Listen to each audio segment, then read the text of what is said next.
હે માં ચામુંડ, હે ચોટીલાવાળી, હે મારી માં કુળદેવી, વર્ષોથી હું તમને પૂજતી આવી છું, તમારા પૂજા પાઠ કરતી આવી છું, પણ આજ સુધી તમારી પાસે કાંઈ નથી માંગ્યું. પણ આજે બે હાથ જોડીને તમારી પાસે માંગુ છું કે મારી દીકરીના દુઃખ ભાંગજો. મારી દીકરી પરણીને સાસરે ગઈ, એને આજે 1 વર્ષ થઈ ગયું, પણ એક પણ વાર મારી દીકરીને અહીં આંટો મારવા નથી મોકલી. માં, મારી દીકરીની સાસુને સદબુદ્ધિ આપજો, એટલી અરજ છે. જય માં ચામુંડ, જય માં ચામુંડ. દીકરી, તું જરાય વિલાપ ન કરીશ. હું તારા બધા જ દુઃખ ભાંગીશ. મને બધી જ ખબર છે કે તારી દીકરીને એની સાસુ નથી આવવા દેતી, પણ હું તારી દીકરીને તારી પાસે લાવીશ. તું જરાય ચિંતા ન કરીશ દીકરી. માં, તો તમારા અહોભાગ્ય. આટલા વર્ષોથી હું તમને પૂછતી આવી છું, તમે મારી દીકરીની સામું જુઓ, એ જ મારા માટે બહુ થઈ ગયું. મારી દીકરીને સુખી જોવે છે માં, મારી દીકરીને સુખી જોવે છે. જય માં ચામુંડ, જય માં ચામુંડ.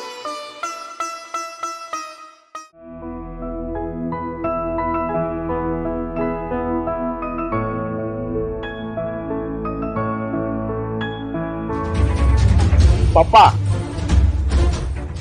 એ તમે મમ્મીને સમજાવતા કેમ નથી? આ તો સાવ ખોટી વાત છે. આ સ્વીટીને પિયર નથી જવા દેતા, તમે કાંઈ ધ્યાન નથી આપતા. અરે હું તારી મમ્મીને સમજાવીને થાકી ગયો, પણ એ સમજવાનું નામ જ નથી લેતી. હવે તો મને નથી સમજાતું કે એને હું શું કરું. અરે પણ પપ્પા, હવે તમે જ કહો, આ સ્વીટીને વર્ષ દિવસથી પિયર નથી જવા મળ્યું, તો આ તો અન્યાય જ છે ને. તો બેટા, એ જે મા બાપને દીકરી હોય ને, એને દીકરીની વેદના અને મા બાપથી જુદા રહેતાની વેદના તો જ સમજાય. એને તો દીકરી છે નહીં, અને એ પહેલેથી આ ઘરમાં સુખ જોયું છે, એને દુઃખ નથી જોયું. એટલે દુઃખી ઘરની એને શું ખબર પડે? અરે પપ્પા, જે પણ હોય થોડીક તો સમજવાની કોશિશ કરવી જોઈએ ને એને. હવે આપણા ઘરે ક્યાં પૈસાની તાણ છે, અને આમ થાય એમ કહે છે કે આખા ગામમાં આપણે દાન કરતા ફરી છીએ, આ કરીએ છીએ, તે કરીએ છીએ, તો પછી આવું દાન શું કામનું કે જે પોતાના જ ઘરમાં 2 લાખ રૂપિયા માંગતા હોય? એ દાન હું કામે કરે છે તને ખબર છે? નામના માટે કરે છે, કઈ કોઈની દયા ખાન નથી કરતી. એને તમે 5000 રૂપિયા આપો અને તમારી વાહ થાય ને, એમાં એને મજા આવે. હવે આ લોકો લાચાર લોકોની પાસેથી પૈસા લઈ અને દાન જ કરી દેવા છે, તો પછી આની પાસે રહેવા દે ને બિચારા પાસે. પણ આવો જ દેખાડો કરવો છે તો એવું પણ કરી શકે ને કે ભાઈ આના પિયરથી હું 2 લાખ રૂપિયા માંગતી હતી, મેં નથી લીધા, કેમ કે એની પરિસ્થિતિ આવી છે, સામેથી મેં આટલા રૂપિયા આપ્યા, એવી કંઈક વાત કરીને દેખાડો કરો ને તમે. આ તો સ્વીટીને હેરાન કરે છે, એને પિયર ન જવા દઈને એના મમ્મીને પણ એને મળવું હોય કે નહીં? બેટા, આ બધા વિચારધારાના પ્રોબ્લેમ હોય છે. એના વિચારો છે ને એ બધા નેગેટિવ છે. બસ એને એક અહમ થઈ ગયો છે કે મારે પૈસા લેવાના છે, અને પેલા લોકો બિચારા બોલે એવા નથી, ગરીબડા છે, એટલે જેટલું દબાણ કરે એટલું સહન કરવાના છે. આ એની સિસ્ટમ છે. પણ પપ્પા, તમે કીધું એ પ્રમાણે કે આજે કદાચ આપણા ઘરે પણ મારી બેન હોત, તમારી દીકરી હોત, તો તમે આવું કરે, અને કદાચ તમારી સાથે આવું થયું હોત તો તમે શું કરત કયો? અરે પણ એને કયા એંગલ થી સમજાવી એ હવે મને સમજાતું નથી. એને બધી વાતે સમજાવી લીધી કે ભાઈ તારી દીકરી હોય, સાસરે હોય, આપણે ગરીબ હોઈએ, આપણે પૈસા દેવાના હોય, આપણી પાસે સગવડ ન હોય, અને કોઈ દબાણ કરે, આપણો કેટલો જીવ બળે.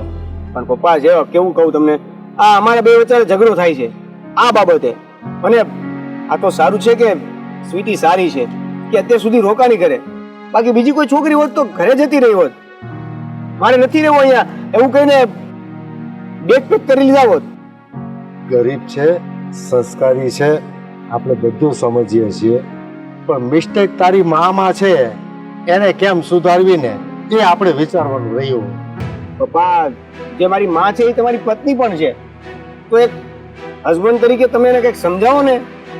હવે તો એને મારવા માંડું તો થાય. સમજાવવાના જેટલા કિમી હતા બધા અજમાવી લીધા અને બધા નિષ્ફળ ગયા. તો આપણે એવું પણ કંઈક કરી શકીએ ને કે હવે પ્રોબ્લેમ આને શું છે, પિયરથી 2 લાખ રૂપિયા મળે એટલી જ છે ને, તો પછી આપણે એવું કંઈક ના કરી શકીએ કે આપણે સ્વીટીના મમ્મીને 2 લાખ રૂપિયા આપી દઈએ અને એ આમને આપે. એના ખાનામાંથી પૈસા કાઢવાની હિંમત છે તારામાં? એ કોઈને 5000 આપે એમ છે? બધા પૈસા પોતે દબાઈને બેહી ગઈ છે, ક્યાંથી 2 લાખ રૂપિયા આપણે કાઢશું? યાર, આ તો પૈસા હોવા છતાં પૈસા નથી એવું છે. તો હવે પ્રોબ્લેમ એ છે કે એને પૈસા તરત જોઈએ છે, પેલા લોકો પાસે છે નહીં. આ બેમાંથી એકે વાતનું સોલ્યુશન આપણી પાસે નથી. અને પાછી એ લોકો આપવાની ના પણ ક્યાં પાડે છે. તમે થોડું તો વિચારો કે આ મમ્મી આટલી બધી હદ સુધી આ પૈસા માંગવાની બાબતમાં. હવે મને તો એમ થાય છે કે ભગવાન આપણને કંઈક દિશા બતાવે અને કંઈક ઉપાય નીકળે તો થાય, બાકી આમાં કાંઈ સુધારો આવે એમ છે નહીં. ભગવાન, હવે તમે એવું કંઈક કરો ને, કંઈક એવું કંઈક નાટક કરો કે મમ્મી માની જાય અને સ્વીટીને પિયર જવા દે. તમે રહેવા દો.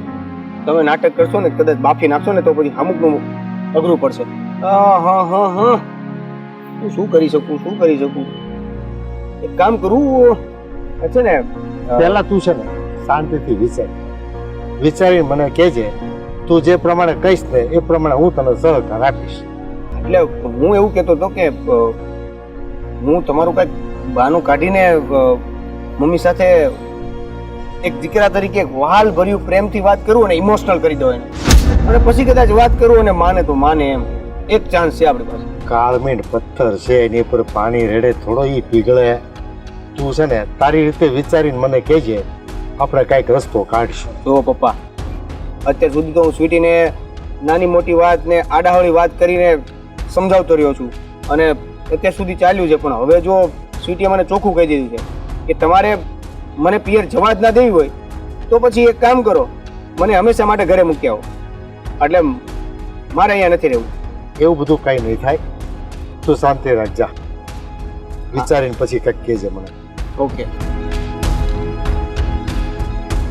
આ વડીલોની ભૂલમાં છોકરાઓ બિચારા પીસાતા હોય છે, પણ વડીલોને એ નથી ખબર પડતી કે સંતાનોની ખુશી માટે લોકો આખી જિંદગી ઘસી નાખતા હોય છે, અને આ 2 લાખ રૂપિયા માટે થઈને છોકરાની જિંદગી બગાડી નાખે. હે ભગવાન, તું જ આને કંઈક સદબુદ્ધિ આપ.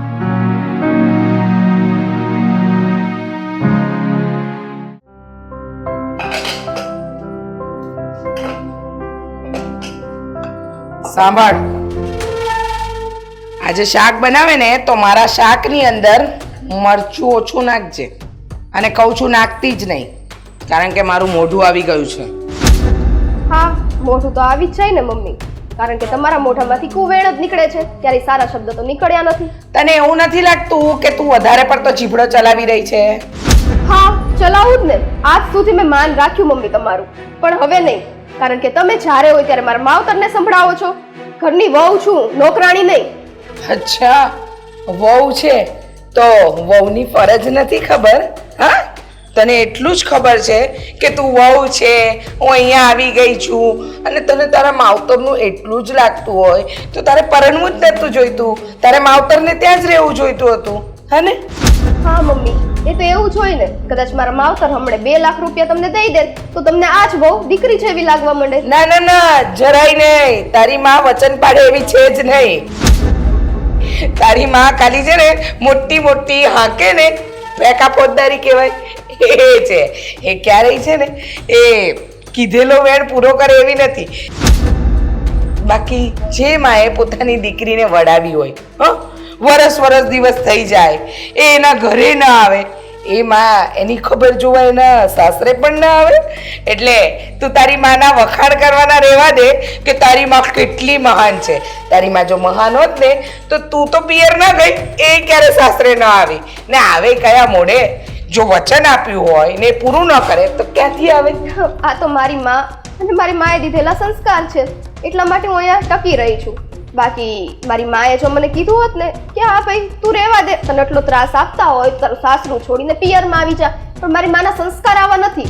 અને મારી માં ઘડીએ વળીએ મારા સાસરે આવીને તમને લોકોને હેરાન કરવા માંગતી નથી, એવા એના વિચાર છે. સમજાણું? અચ્છા, મમને હેરાન નથી કરવા માંગતી, એમ કે તારી માં ભાગેડું છે.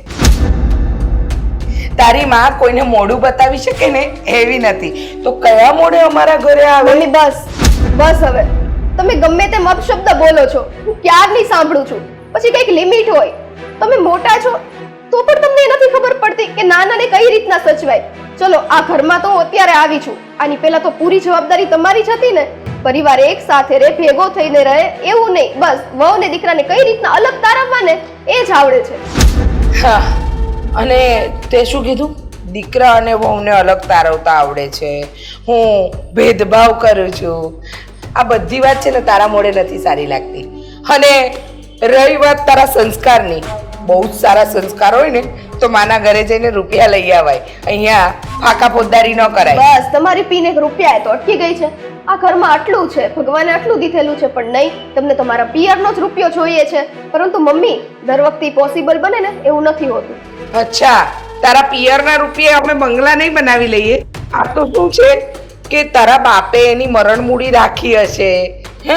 જ્યારે મરી ગયો હશે ત્યારે કંઈક તો છોકરી માટે મૂકી ગયો હશે ને. બસ મમ્મી બસ, હવે હદ થાય છે, બરાબર? હદ થાય છે એમ? થાય જ છે ને. તો હદ તો તારી માએ વટાવી છે. અમે કઈ કઈને થાક્યા, 1 વર્ષ થઈ ગયું લગ્નનું, છતાંય તારી માં રૂપિયા મોકલવા માટે રાજી નથી થતી.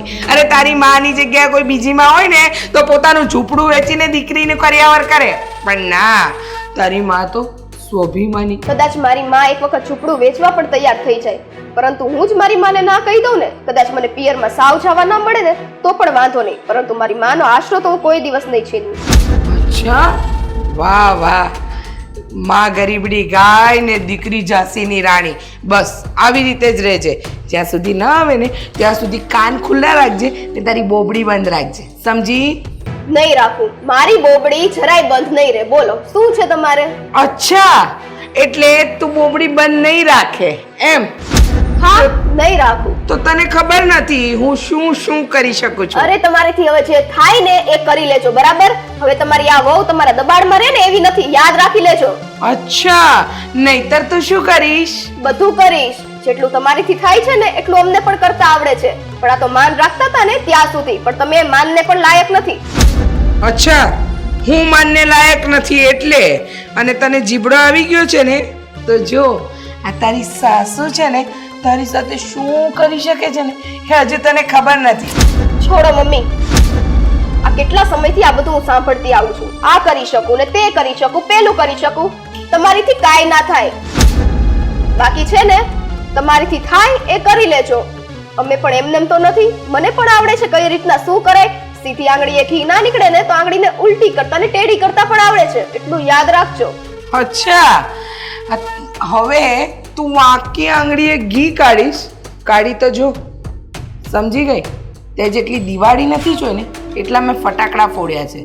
તારાથી થાય એ કર, બાકી એક વસ્તુ કાન ખોલીને સાંભળી લેજે, જ્યાં સુધી રૂપિયા નહીં ત્યાં સુધી તારું પિયર નહીં, સમજી ગઈ? તો મમ્મી હવે તમે ધ્યાન રાખજો. હવે આગળ આ ઘરમાં શું થાય છે ને એ ખાલી તમે જોયા કરો. અને સાંભળો, તમારે મરચું ઓછું ખાવું છે ને તો જાતે જ તમારી રીતે બનાવી લો, કારણ કે ઘરનાનું બધાનું જમવાનું તો મરચા વાળું જ બને છે અને એ બની ગયું છે. જાતે કરો અને ભોગવો.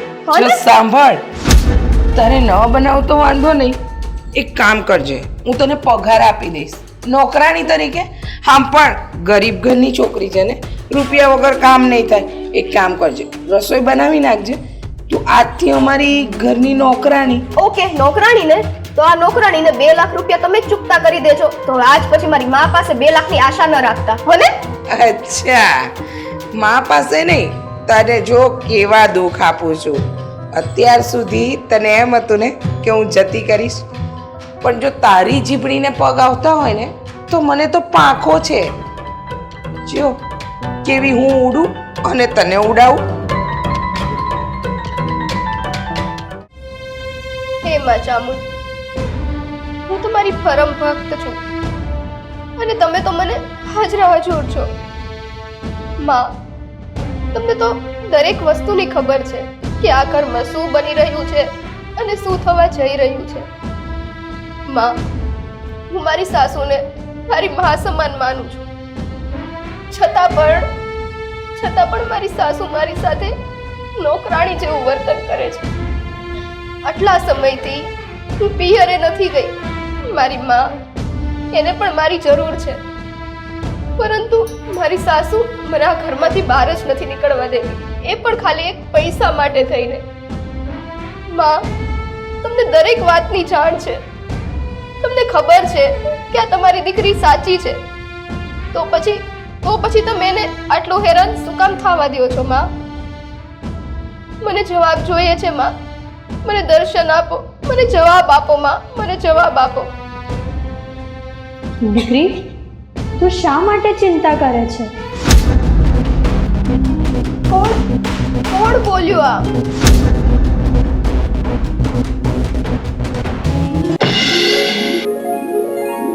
માં, તમે કોણ છો? દીકરી, હું ચોટીલાવાળી ચામુંડામાં છું. ચામુંડમાં. માં, આજે તમે મને સાક્ષાત દર્શન દીધા છે અને તમે મારા ઉપર કૃપા કરી છે. દીકરી, તારી માતા મારી પરમ ભક્ત છે, મારી ઉપાસક છે. એણે જ મને અરજ કરી હતી કે તું તારા સાસરામાં દુઃખી છે, એટલે મારે આવવું પડ્યું. દીકરા, બોલ દીકરી, તારે તારા સાસરામાં શું દુઃખ છે? મને કહે. માં, મારી સાસુ 2 લાખ રૂપિયા માટે થઈને મને આટલું સંભળાવે છે. મારી માથી ભૂલે ચૂકે વાદો થઈ ગયો હશે, પરંતુ મારી માની પરિસ્થિતિ એટલી સારી નથી કે 2 લાખ રૂપિયા એમને કરિયાવરમાં આપી શકે. અને આ ઘરમાં પણ એકેય વસ્તુ એવી નથી કે જે ખૂટે એમ હોય. છતાં પણ એમના મનમાં એક પૈસાની લાલચ જાગી ગઈ છે. એમનું એવું માનવું છે કે જ્યાં સુધી મારી માં 2 લાખ રૂપિયાનો કરિયાવર આ ઘરમાં નહીં કરે, ત્યાં સુધી એ મને મારો પિયર નહીં જવા દે અને મારી માને નહીં મળવા દે. હવે માં, તમે જ વિચારો કે કોઈ દીકરી એની માને મળ્યા વગર કઈ રીતે રહી શકે? દીકરી, તું જરાય ચિંતા ન કરીશ. મારા પર ભરોસો રાખ. હું તારું દુઃખ માંગવા જ તો અહીંયા આવી છું. તું ચિંતા ના કર. કાલે તું તારા પિયર જઈ શકશે. કાલે હું મારા પિયરે જઈ શકીશ? મારી સાસુ આટલા ટાઈમથી ના માન્યા અને કાલે હું મારા પિયરે જઈ શકીશ? પણ માં, એવું તો તમે શું કરશો માં કે હું મારા પિયરે જઈ શકીશ? કારણ કે મારી સાસુ જો મને આ ઘરમાં નહીં જોવે ને તો એ ચૂપ નહીં બેસે અને કોઈ કાળે મને આ ઘરમાં પાછી આવવા પણ નહીં દે અને હકેથી જીવવા પણ નહીં દે. દીકરી, હું મારી છાયામાંથી તારું રૂપ બનાવીશ અને તારી જગ્યા પર હું આ ઘરમાં રહીશ, એટલે તું તારા પિયર જઈ શકીશ. માં, મને તમારી ઉપર પૂરો ભરોસો છે. જય ચામુંડમાં.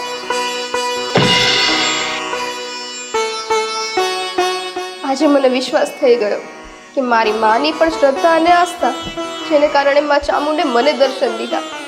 હવે તો પાકું હું મારા પિયરે જઈ શકીશ.